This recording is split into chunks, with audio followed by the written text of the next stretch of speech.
স্বপ্নে ঝড়, বন্যা, তুফান, প্লাবন এগুলো দেখা কি ভালো লক্ষণ না খারাপ লক্ষণ? এটা কি স্বপ্নদ্রষ্টার জীবনে অনাবিল সুখ শান্তি বয়ে আনবে, নাকি অকল্যাণ আর অনিষ্টতা চেপে বসবে?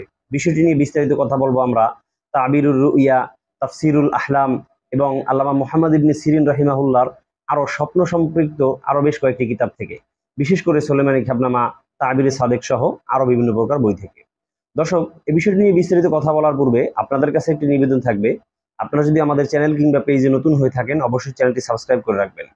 আপনাদের যদি জীবন ঘনিষ্ঠ কোনো প্রশ্ন থাকে কিংবা স্বপ্নের ব্যাখ্যা জানতে চান, আমাদের কমেন্ট বক্সে প্রশ্ন করুন। আমরা আপনাদের সকল প্রশ্নের উত্তর প্রদানের সচেষ্ট থাকবো, আমা তৌফিকি ইল্লা বিল্লাহ। দর্শক, আজ আমরা আলোচনা করব স্বপ্নের ঝড়, তুফান, বন্যা, প্লাবন এটা দেখার ব্যাখ্যা কি, বা ইসলামের দৃষ্টিতে এর তাবিরটা কি হতে পারে। দেখুন, ঝড়, তুফান, বন্যা দেখার বেশ কয়েকটি ধরন হতে পারে। একটি ধরন হলো প্রচন্ড ঝড় বাতাস এগুলো আসতেছে, যে আপনি স্বপ্নের ভিতরে দেখছেন ঘুমের ঘরে যে প্রচন্ড ঝড় হচ্ছে অথবা বাতাস হচ্ছে, তাহলে সেটা মোটেও ভালো লক্ষণ না, এটা বিপদ আসার লক্ষণ। এরপরে যদি কেউ দেখে ঝড়ে গাছ পড়ে গেছে, তাহলে সেটাও ভালো লক্ষণ না, এটাও খুবই খারাপ। এটা দ্বারা বোঝা যায় যে আপনি ঝড়ের ভিতরে স্বপ্ন দেখছেন যে ঝড়ে বাতাস পড়ে গেছে, এত পরিমাণ পানি হয়েছে বা এত বাতাস হয়েছে যে বাতাসের কারণে গাছ মূল মূল থেকে উপরে পড়ে গেছে। তাহলে সেটার দ্বারা বোঝা যায় যে আপনার মুরব্বীদের ভিতর থেকে কারো হায়াত শেষ হয়ে গেছে, কেউ ইন্তেকাল করবে, মারা যাবে, এটা বোঝা যায়। এরপরে ঝড়ে যদি কেউ দেখে বাড়িঘর ভেঙে যায়, তাহলে সেটাও ভালো লক্ষণ না। এর দ্বারা বোঝা যায় যে সে মামলায় পড়ার সম্ভাবনা আছে।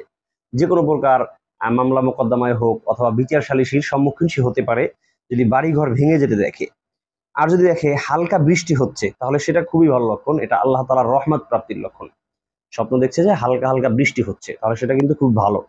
কিন্তু দেখছে প্রচুর ঝড়, প্রচুর বাতাস, অনেক বৃষ্টি হচ্ছে, তাহলে সেটা কিন্তু ভালো না। আবার যদি প্রচন্ড বৃষ্টি হয়ে দেখে, তাহলে ছোটখাটো রোগে আক্রান্ত হওয়ার লক্ষণ। কোনো বাতাস নেই, ঝড় প্লাবন কিছু হচ্ছে না, শুধুমাত্র হালকা হালকা বৃষ্টি হচ্ছে, তাহলে সেটা খুবই ভালো। আবার বেশি বৃষ্টি হলে সেটা তার বোঝা যায় কোনো প্রকার রোগে আক্রান্ত হতে পারে।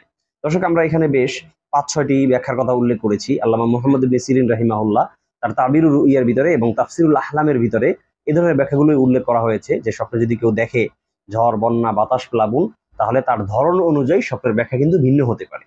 এই জন্য যারা ঝড়, তুফান, বন্যা এগুলো স্বপ্ন দেখেছেন, আমি বলবো যে আপনারা আপনার ধরন অনুযায়ী নিজের ব্যাখ্যাটা বুঝে নেবেন। দর্শক, আল্লাহ তাআলা আমাদের সকলকে আর রুইয়াতুস সলিহা, ভালো স্বপ্ন দেখে সেগুলো আমাদের জীবনে বাস্তবায়ন করা ও উপভোগ করার তৌফিক দান করুন। আলবিদা, মা আসসালামা।